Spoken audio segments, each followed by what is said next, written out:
Comment ça va YouTube?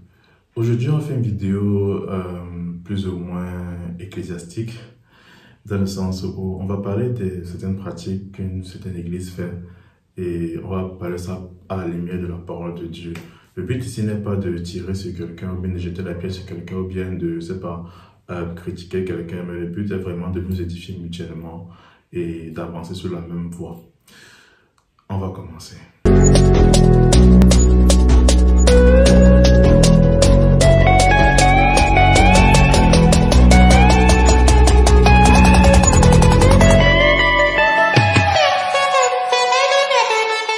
Salut à toi, moi je m'appelle Gaston Técu, je suis entrepreneur, je suis également disciple de Christ. Et sur cette chaîne, on parle de business, on parle également de foi chrétienne. Et aujourd'hui, j'aimerais qu'on partage sur un sujet qui fait souvent polémique, notamment la prière devant les statues, la prière aux idoles faites dans l'église catholique. Aussi, si tu es nouveau, je te recommande de t'abonner et d'activer la cloche de notification pour ne manquer aucune de nos prochaines vidéos. J'ai également créé un canal WhatsApp. Le canal Telegram était bien, mais j'étais pas assez régulier sur ça. Alors que sur WhatsApp, je peux être davantage régulier, davantage poster régulièrement et vraiment partager quotidiennement du contenu, notamment tout le mois WhatsApp. Donc, si tu veux rejoindre le canal WhatsApp, je mets le lien dans la description et dans le premier commentaire épinglé. Donc, n'hésite pas à nous rejoindre. Je partage régulièrement du contenu là-bas, des choses qui m'arrivent et voilà quoi. Après cette petite parenthèse, on pourra en parler, on va pouvoir commencer. Dernièrement, il y a eu un tweet que j'ai eu à voir sur X. On va dire, il y a un X sur X. Ouais, pas tellement nous a gâté Twitter, franchement, le nom, c'est pas tout naturel, Mais bon, il y a un tweet sur X et qui disait ceci, et plusieurs personnes m'ont identifié en mode, voilà, je veux mon avis et tout. Ok, je vais donner mon avis. On peut comprendre que prier devant les statues, prier les statues, c'est de l'idolâtrie et ce n'est pas une bonne chose, la Bible le condamne. Bon, qu'est-ce que la Bible dit par rapport à ça? Il y a un passage naturellement dans Exode qui le dit clairement, vous ne ferez point d'image taillée. Et naturellement, Dieu n'a interdit ça, il interdit carrément ça, il dit non, il ne faut pas faire d'image taillée et tout ça.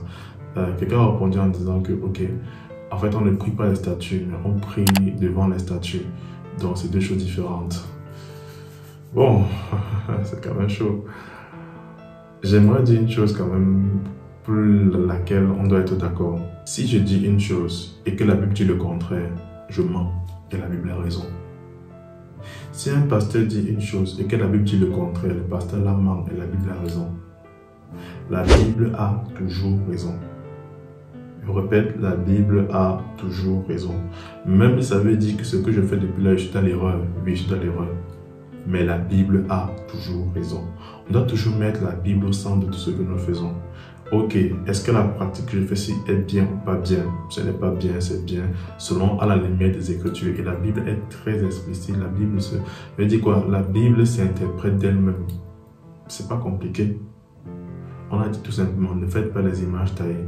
Ne faites pas des représentations de moi-même. C'est quoi le souci en fait? On va dire que non, on fait ça comme ça, voilà, donc celui qui va s'asseoir dessiner Jésus ou autre, c'est un péché. Il faut savoir que un passage sorti de son contexte devient un prétexte pour lui faire dire n'importe quoi.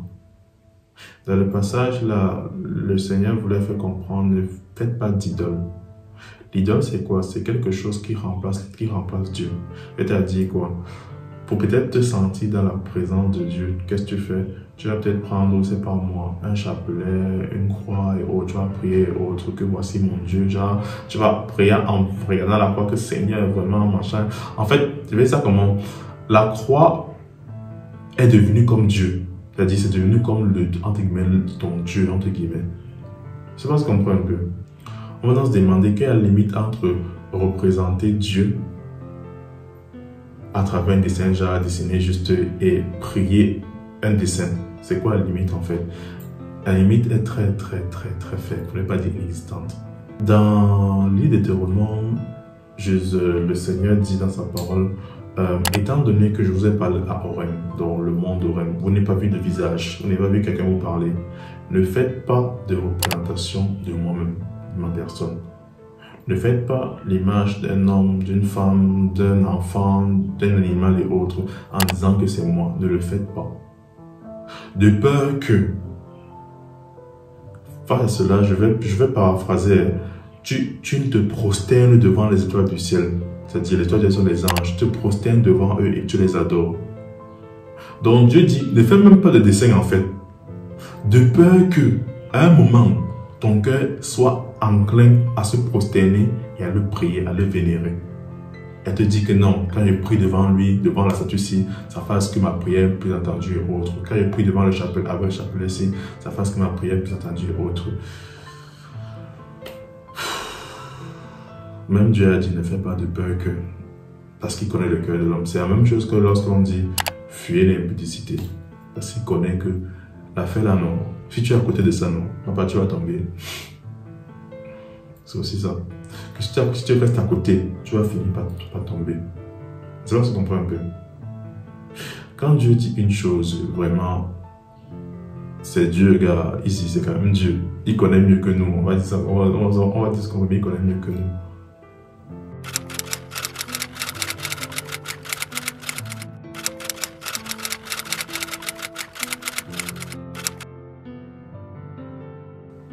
Donc, ça veut dire que on doit connaître que non. Quand Dieu dit ne fais pas, ça veut dire qu'il a pris le temps de réfléchir. Il a pris dans son infinie sagesse. Il a dit que non, ça c'est pas bon. Ne le fais pas.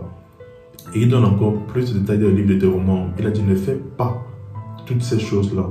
De peur que, face à cela, tu ne te prosternes devant eux. Et dans Deutéronome fait comprendre, c'est une des choses qu'il fasse, qu'il chasse les nations qui sont venues. Deutéronome dit, je pense, il chasse les nations étrangères, l'idolâtrie, c'est ça qui a fait qu'il chasse les nations étrangères. Mais on parle beaucoup d'idolâtrie en termes de statut au niveau des catholiques, mais je pense qu'on ne parle pas beaucoup de l'idolâtrie en termes de personnes au niveau des autres. Parce que je trouve souvent un peu dommage de voir des gens qui ont remplacé Dieu par le pasteur ou par le prophète. Le pasteur a dit que, Daddy a dit que. Je causais une fois, bon pas dernièrement, mais c'était quand même longtemps, avec une sœur d'une église dite de réveil. Et en causant avec elle, ce n'était pas la parole de Dieu qu'elle prêchait, c'était plus la parole du pasteur. Je vais prendre un simple exemple. Dans la Bible, il recommande, on dit ceci, ne vous enivrez pas de vin, au contraire, soyez remplis du Saint-Esprit. Notre passion fait comprendre, voilà, buvez, Paul en parlant à Timothée fait comprendre, il faut souvent boire un peu de vin. Et dans plusieurs parties de la Bible, on constate que même Jésus a bu du vin et de l'alcool. Par la suite, en causant avec la sœur dit, la Bible interdit de boire de l'alcool. Ok. Comment ça? Elle dit que non, pasteur a fait comprendre que la Bible interdit de boire de l'alcool. Mais c'est pas ça. Et tant bien que tu viennes avec des passages qui montrent que voici le passage qui montre même Jésus a bu de l'alcool. Tu me dis qu'à par là. Non, c'était l'alcool, non, c'était le vin non alcoolisé. Gars, c'est pas un truc de maintenant, c'est un truc qui date de très longtemps. Peut-être dire qu'à l'époque, il n'y a pas les trucs de vin non alcoolisé. Non, quand c'est le vin, c'est le vin. Quand c'est la bière, c'est la bière. Et quand c'est le jus, c'est le jus. Il n'y a pas tout ce qu'on raconte aujourd'hui là, non. Et tu vois, déjà, la personne était bloquée. Son pasteur a dit ça, donc c'est ça. Il n'y a pas de débat possible. Et comme Daddy a dit, vraiment, tout ce que tu vas raconter là, tu cours dans le sac, ça sert à rien. C'est bon, on comprend un peu. Et des gens comme ça, il en existe plein. Des gens pour qui Daddy est Dieu. Quand le pasteur dit une chose, dis ce que tu veux après, ça c'est pour toi et ta famille, ça ne la concerne pas. On voit un peu la chose. Et c'est pas juste, voilà pour dire que nos frères catholiques ont ce problème-là. Il y a multiples problèmes que peut-être je ferai d'autres vidéos pour parler de ça. Mais également, d'autres personnes des églises de réveil ont également des soucis dans ce sens-là. Idolâtrer une personne. Idolâtrer pas forcément le pasteur, mais peut-être même un responsable spirituel. C'est-à-dire qu'elle te dit une chose, tout ce qu'il dit c'est parole d'évangile. Même s'il dit les choses illogiques, c'est parole d'évangile. Alors que même dans la Bible, les chrétiens de Bérée, lorsque Paul et Silas leur parlaient, ils prenaient toujours le temps de vérifier dans les Écritures que est-ce que ce que le gars s'il me raconte là c'est vrai? Est-ce que ce qu'il me dit là c'est vraiment bien? C'est vraiment ce qui est écrit dans la Bible? Si ce n'est pas le cas, on refuse. Et je pense qu'il y a un comportement qu'on doit encore avoir. On doit vraiment apprendre à méditer nos Bibles, apprendre nos Bibles et à les lire. Parce que de nos jours, il y a tellement d'enseignements, tellement de gens qui vont dire qu'ils ont la vérité. Comment donc savoir qui a la vérité et qui n'a pas la vérité? C'est seule la Bible qui peut nous orienter dans le sens-là. C'est avec la parole de Dieu qu'on peut savoir que ici là c'est ça, ici là c'est pas ça. Ici là c'est un faux prophète, ici là c'est un vrai prophète. C'est avec la parole de Dieu et l'Esprit de Dieu. C'est pas ce qu'on comprend un peu. Donc, c'est mon partage que je voulais faire. Comme je dis, mon but n'est pas de lancer la pierre sur quelqu'un. En conclusion, vraiment non. Si la Bible dit ne pas faire, ne le faites pas. Dieu n'a pas été fou pour ne pas le faire. Si la Bible dit ne pas faire, ne le faites pas. Mais je ne suis pas en position de juge. Je ne peux pas te juger, je ne peux pas te dire non, vraiment, c'est pas tu fais mal, tu vas là, non, en fait, tu continues comme ça. Je peux te dire une chose, si Dieu dit de ne pas faire quelque chose, c'est parce qu'il a ses raisons. Et c'est que ça va, d'une certaine façon, te ralentir dans ta vie. Moi, je te recommande, si toi tu le fais, de prier. De dire, Seigneur, je ne veux pas une réponse de X ou de Y. Je ne veux pas une réponse d'un tel prêtre et autre. Mais une réponse qui vient de toi et ton esprit. Moi, je te recommande de prier. De demander à Dieu. Il dit ceci, vous me chercherez et vous me trouverez si vous me cherchez de tout votre cœur. Donc moi, je te recommande de prier. De dire, Seigneur, je suis disposé à écouter ce que toi tu as dit par rapport à cela. Moi, je me rappelle, quand j'étais au collège, j'avais un professeur, je bénis vraiment le Seigneur pour ce professeur, qui nous a assisté un professeur d'informatique, voilà, je le bénis vraiment Dieu pour sa vie, parce qu'il est venu un jour, nous a dit des choses par rapport au catholicisme. Ça nous a beaucoup choqué. Et moi, à l'époque, j'étais catholique. Lui, j'étais catholique. Ça nous a beaucoup choqué. Et ça m'a vraiment choqué. Le jour-là, je suis rentré, puisque au moment-là, je avais quand même cette connaissance de Dieu. Certes, avant, je partais à l'église, mais vraiment, on partait au service comme ça. C'est par la suite, j'ai commencé un peu à lire la Bible, parce que bon, j'avais ce gros livre-là qui était à la maison, qui ne servait à rien. Et je disais, on me dit, lisons aussi ça, voyez ça comme ça. Et au fur et à mesure, j'ai commencé à comprendre un peu Dieu, à connaître un peu Dieu, et à voir qu'il est bon et aimable. Ce qui se passe, c'est qu'il nous a dit des choses. Peut-être si tu veux une vidéo sur ce qu'il a dit, tu me le dis en commentaire, et je partage la vidéo. Ça m'a encouragé en fait à le faire. Il a dit beaucoup de choses qui m'ont beaucoup marqué, qui m'ont beaucoup déstabilisé. Ça remettait en doute tout ce en quoi j'ai toujours cru. Et il venait comme ça, briser tout ça et tout ça. J'étais déjà en mode, what? Le jour-là, chacun de nous, bon, puisqu'il y avait beaucoup de catholiques dans la salle, chacun a dit qu'il va rentrer demander ça, il va rentrer dire ça à son père, à sa mère, à son prêtre, à ci, à ça, à ça. Moi, j'étais déjà en mode, puisqu'au moment-là, je m'attendais vraiment pas bien à mes parents, ni à mes frères. Donc, j'étais déjà en mode, je vais rentrer demander à Dieu. Je sais que Dieu parle. Le Dieu qui a fait la bouche-ci parle. Et car il est capable de me répondre. Je rentre à ma journée, je me suis mis à jouer, j'ai prié. Seigneur, il a dit ci, ça, ci, comme ça, comme ci, comme ça. Est-ce que c'est vrai? Je veux savoir. Et je ne sais pas comment t'expliquer, mais j'ai reçu la conviction dans mon cœur que ce qu'il a dit était vrai. Par la suite, j'ai eu des éléments de réponse plus poussés, plus détaillés, plus voilà. Mais le jour-là, j'étais convaincu que non. J'étais dans l'erreur. Pour terminer notre vidéo, une fois rentrant à la maison, voilà, j'étais sorti. Je rentrais de l'école, c'était déjà tard. Et mon téléphone était éteint. Je passais donc devant une boulangerie. Je n'étais pas sûr qu'à la maison, il y avait à manger. Étant donné que je n'étais pas sûr qu'à la maison, il y avait à manger, j'étais devant une boulangerie. Je me posais la question en mode, est-ce que j'achète quelque chose avant de rentrer à la maison? J'achète et je rentre, je mange à la maison. Ou bien je rentre à la maison, je découvre s'il y a à manger ou s'il n'y a pas à manger. Qu'est-ce que je fais? Parce que ça faisait déjà un peu tard. Qu'est-ce que je fais? Dans ce genre de cas, il faut savoir une chose à la vie. Vaut mieux bien se tromper que mal se tromper. Je répète, vaut mieux bien se tromper que mal se tromper. Parce que quand tu te trompes encore bien, tu peux rattraper le coup. Mais quand tu te trompes mal là, c'est compliqué. Dans mon cas, c'est quoi? Bien me tromper signifierait que quoi? Je peux acheter la nourriture à la boulangerie, je rentre à la maison, je découvre qu'il y a aussi la nourriture, bof, je mange les deux. Mal me tromper signifierait quoi? Je rentre à la maison sans avoir rien mangé depuis le matin et j'arrive à la maison et constate qu'il n'y a rien à manger à la maison. Là, je me suis mal trompé. C'est la même chose avec les idoles et les statues. Vaut mieux te tromper bien en disant que non, image, statue, tout ça, je jette tout ça. Que je me trompe mal en disant que non, je me mets ma genou devant ça. Et à la fin des temps, on te dit que mon type, en fait, non. La fin de la tête, c'était ça. C'est ça qui t'a fait à ce que tu n'entres pas devant des cieux. Pour dire la vérité. C'est pas ce qu'on comprend un peu. Voilà, il vaut mieux bien se tromper que mal se tromper. Parce que quand tu te trompes mal là, c'est chaud, hein? C'est vraiment chaud. On ne blague pas avec son éternité, tu vois. Et je suis conscient, peut-être certains ont conscience de cela, mais peut-être non pas la force d'arrêter. Demandez à Dieu, en fait. Je pense que Dieu est capable de faire des choses incroyables. Dieu peut libérer des addictions incroyables et des hôtels. Donc demandez à Dieu. Je répète encore, mon but n'est pas de tirer sur quelqu'un parce que ce soit catholique, protestant, machin, chacun, ce n'est, en fait, je vais dire ça pour moi. Il est certes vrai que l'église catholique est à part parce qu'il y a des choses que vraiment, il faut qu'on fasse une vidéo sur ça si vous voulez. Dites-moi en commentaire.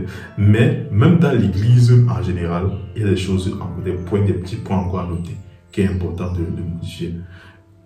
Mais, comme je dis, mon but n'est pas de jeter la pierre sur quelqu'un, mais de nous encourager. Quand vous avez une situation que vous ne savez pas quoi faire, laissez les raisonnements humains, laissez les on-dit.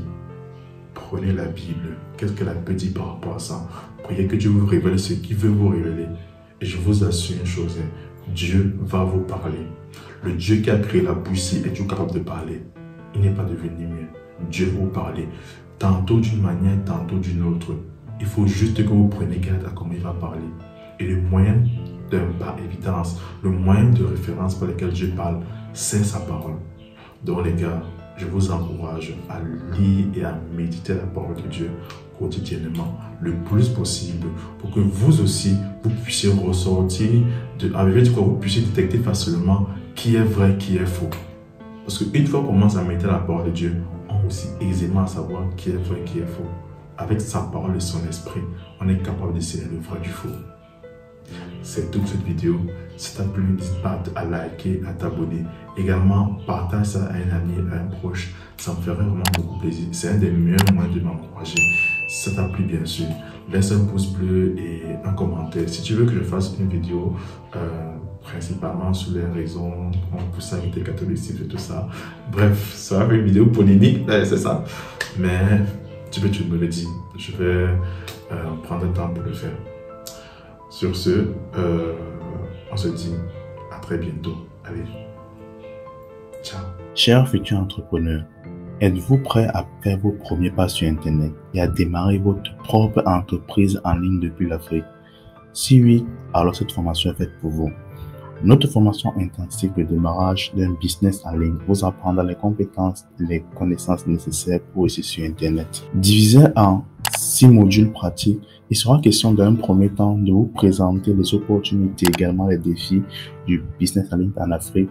Par la suite, on vous apprendra les bases de la création d'un site web ou d'un tunnel de vente en fonction de votre produit et savoir quand il faut faire quoi, sans pour autant écrire une seule ligne de code. On continuera à vous parler du marketing digital, comment vous pouvez utiliser les réseaux sociaux pour promouvoir votre entreprise et également l'emailing. Les emails marchent encore de nos jours. Et enfin, on terminera par une optimisation de votre référencement sur Internet en passant par le moyen pour vous pour commencer à gagner des revenus passifs grâce à Internet. Si tu es intéressé, si tu es de la partie, va dans la barre de description, saisis l'opportunité qui t'est offerte.